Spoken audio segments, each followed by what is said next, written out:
Hello lovely Scorpio, welcome to October 2021 love and general reading. I'm Gemstone Tarot. Whew. Got something in my eye, and you are Scorpio, Sun, Moon, Rising, Venus, cross watchers, anybody. If this has come up on your feed, then you're meant to be here and there'll be a message for you. Using the Rider-Waite Tarot for you, Scorpio. Much anticipating that one of my cats is going to try and break the door down at some point. So if you hear some thumping and bashing and banging, it will be a cat thinking it's dinner time. It's kind of dinner time from 3 o'clock onwards, allegedly. But we will see. Okay, what do we need to know for Scorpio? Sun, Moon, Rising, Venus. Cross watchers. Scorpio. There'll be an extended reading as ever, and the link is in the description box. In the extended, we look at this reading and whatever big themes come up. Sometimes it's how they feel about you, or what's going on, or is there something secret, or whatever it is, and we have a good old dig. Loads of different tarot decks, different love oracle decks, all that good stuff. Wow.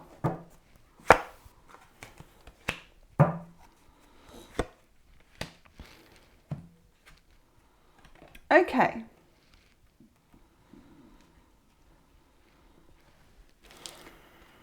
Just going to put those there.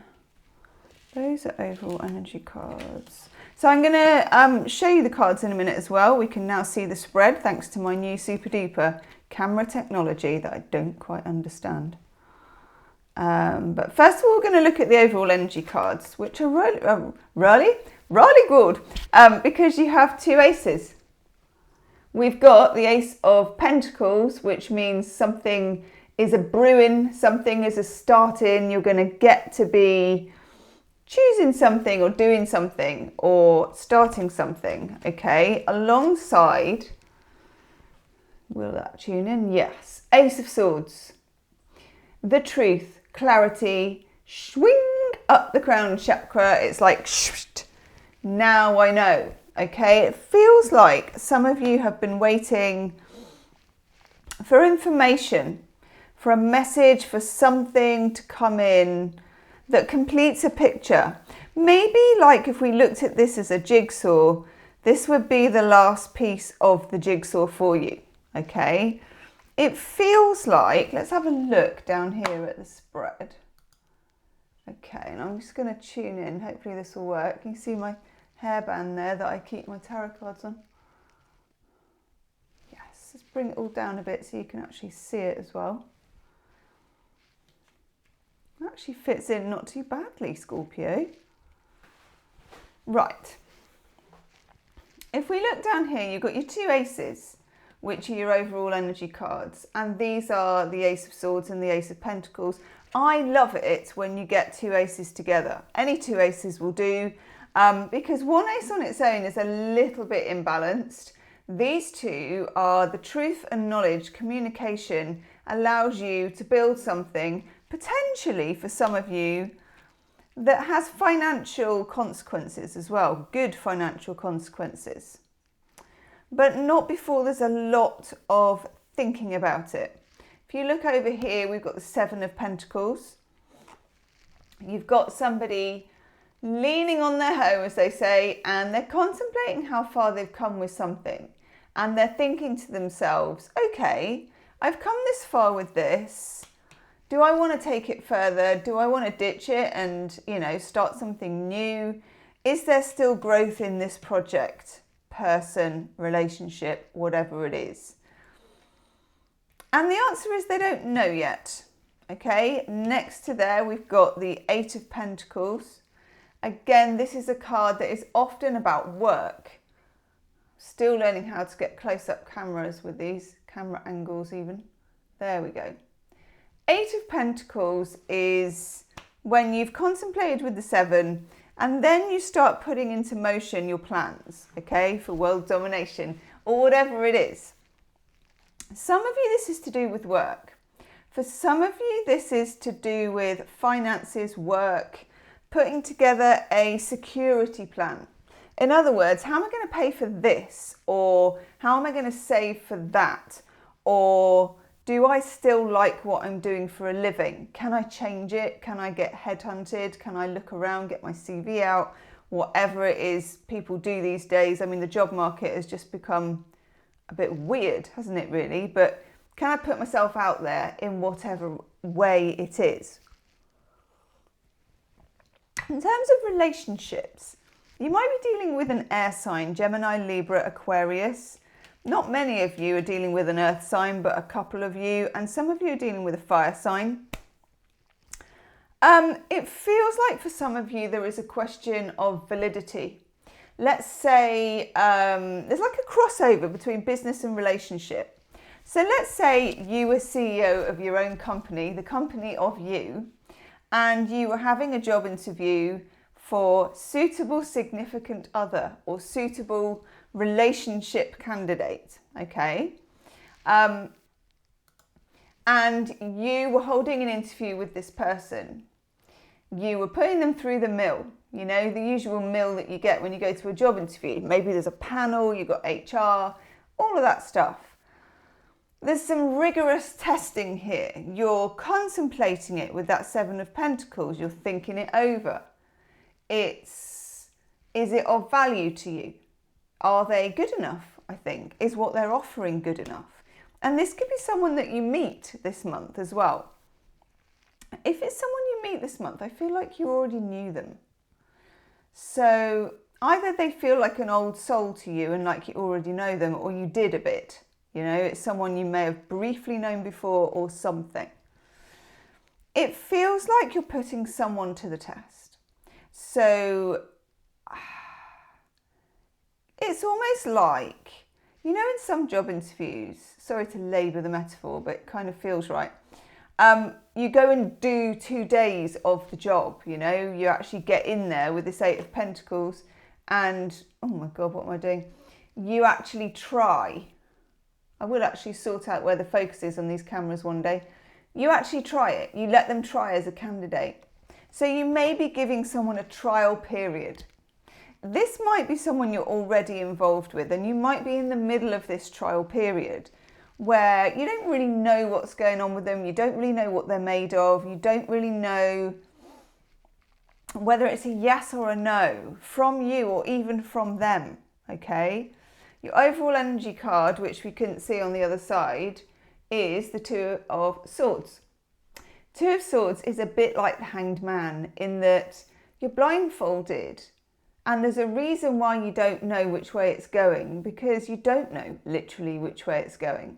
Sometimes in life, I feel like, especially like when you look at it through the lens of tarot, when you get, and let's look at the cards again, when you get the Two of Swords, let's just shift everything a bit this way.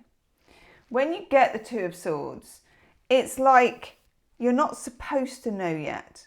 You know, the universe is saying to you, yeah, you don't know yet because it's not done. The path isn't laid. You know, I always think of this in terms of if you were going on stepping stones, the next one hasn't even come yet. There is no stepping stone. It's almost like you're creating your own stepping stones in your financial life, in your relationships, with your family as well for some of you, and in your friendships. But in doing that, as CEO of your own life, you are evaluating who makes the grade and who doesn't, you know? And why not? It sounds like a really good plan to me. It's not, I mean, I think this is the only major arcana you've got, okay? So, this way. Sorry about this. I've only just installed having 2 cameras to do this, and I'm finding it really confusing. You do get much better picture though, and you can see the spread. I will eventually catch up with it. The Chariot. Okay, some of you dealing with a Cancerian, again, not very many, just 1 or 2 of you. But more importantly, when you look at the Chariot, here is somebody who's trying to go forward in the Chariot. They're trying to get somewhere, to a destination, whether it's a relationship, whether it's a job, whatever it is. And yet they've got 2 Sphinxes pulling in different directions. When you get the Chariot in a reading, it feels like you are literally going that way and you're going this way. You're moving towards reason, you're moving towards rationality, you're putting someone to the test, you're asking all the right questions, and then you just feel really emotional and don't know what to think about anything. Now, as a Scorpio, you're probably the most sane and rational of the 3 water signs. And I can say that because I'm a Pisces, so I'm one of the water signs, probably the most irrational, with Cancer being next and Scorpio being, I don't know, I think you've got Pluto, I think, and Mars as your rulers, particularly Mars. It gives you a force and a clarity that water signs don't normally have. And the price to pay for that, particularly with Scorpios, I think, is in emotional affairs or affairs of the heart. Scorpios feel so very deeply, especially if you've really fallen for somebody. And while you can be very rational about it and you can, devise your tests and have your emotional jigsaw in your head and this piece goes here and that piece goes there, there's just this rogue piece with this person that will not fit and you don't know what to do with it. It's as if you had that jigsaw, and we're going metaphor crazy today. You had that jigsaw, there's one piece left, it's kind of triangle shaped, and you got this one piece in the box, it's a circle, and you're like, that can never happen. That's never going to go in that space. There is an aspect, if this is about a romantic relationship with a person, there is an aspect of that person that you do not know and may never know. It's a very secret aspect of that person. It feels like they can be slightly 2 different people at once. You might be dealing with a Gemini, okay? Because obviously that has the duality of the twins and the mutability to change from one thing to another. Now, the good news is with the Chariot, when it appears, if you look, I've got that bit right, this Charioteer is making such a good job of it. They are taking the conflict and the difference and one Sphinx wanting to go one way and one Sphinx wanting to go the other way, and they are still managing to go forwards and do what they want to do and get to their destination. Scorpio, I think you're getting to your destination in October, but do remember half of the month Mercury's still in retrograde, so you're going to be a bit back, forth, that whole kind of backwards and forwards vibe. But also you are dealing here, if we look at these cards, I think with some kind of competition. This has come up, I think, for nearly every star sign I've done so far. If we look here, we've got the Queen of Wands. Now, the Queen of Wands, she is the fire sign queen, and there's Valentine, my cat, doing some cat modelling as usual. Queen of Wands, for me, represents feminine competition.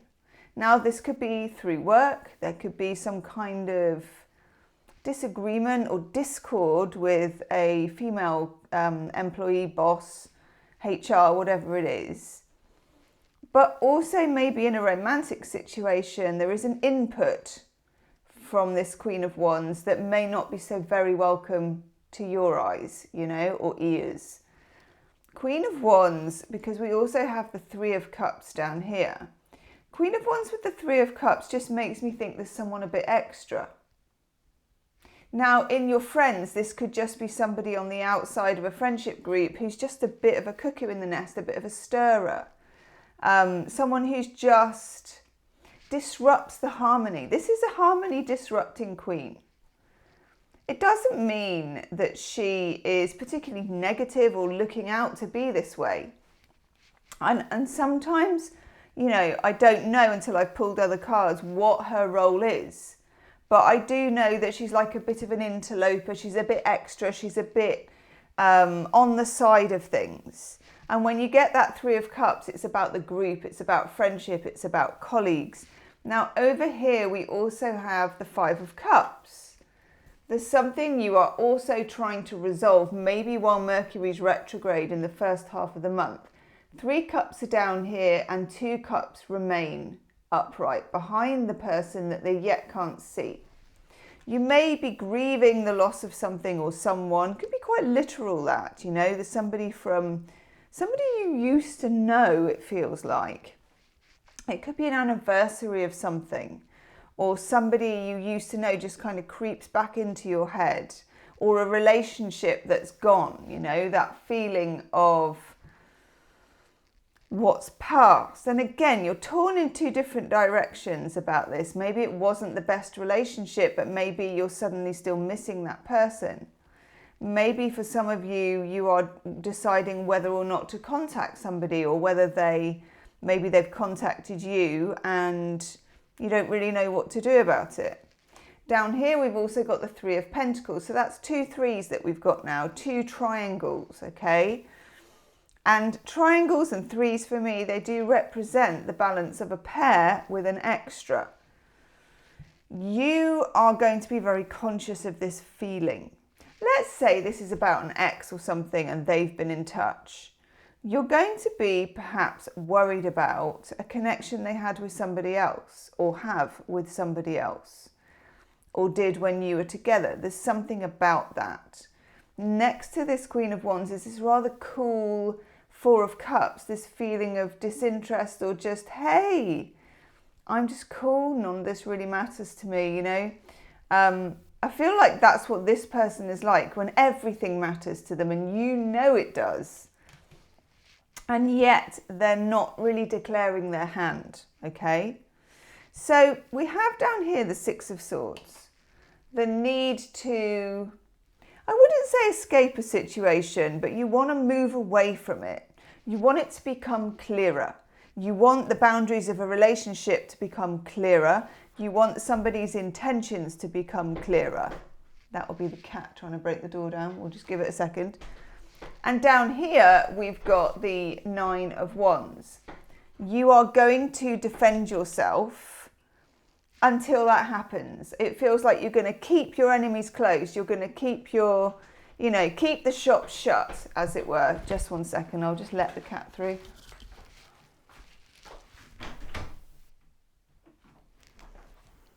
I've left the door open for her. As soon as I open it, she's not interested in coming in, of course, in any way, shape or form. Right, let's have a look. In the extended reading, I am going to look into this Queen of Wands business. I'm going to look at how they feel about you, about your person, if there's a significant other, and what's going on from their point of view, you know, the other side of things, because it does feel like that's needed here. Nice. I'm just doing, see if there's a different one as well. A couple of oracle cards for you. Let me just get one of those.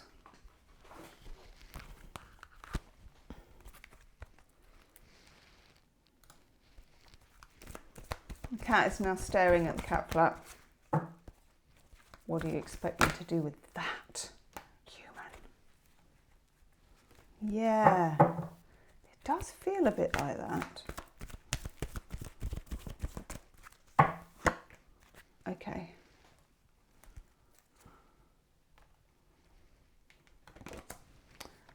Wisdom of the Oracle, we get blessed. This is really nice, okay? It's a very simple card, this. It just means to count your blessings, to have gratitude, and that there is actually a lot of spark and sparkle in your situation. There's a lot of potential here for something to be a lot better than you think, okay? Which is always nice to know.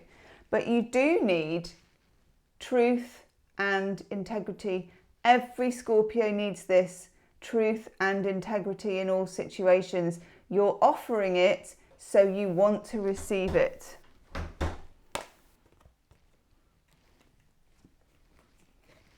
And divine guidance. This will be in the form of dreams, tarot readings perhaps, any kind of like psychic phenomena that you can tune into with this situation may give you that missing piece that you're looking for. I don't think the clarity will come until the second half of October, and even then I think it will be slow, okay? And then finally we get study. Some of you may actually be studying, or some of you may be looking at different ways to improve something. Okay, so let's say you find talking about boundaries difficult, you may be looking up some videos on how to do that. And it will be very successful. It will open new doors for you, particularly in this scenario while you're trying to clarify what's actually going on with somebody, okay? Whew, Scorpio, I'm going to go do your extended reading and use these cards and then pull a load more cards and see what's going on with your person. The link's in the description box for that, and I'll see you soon. Namaste.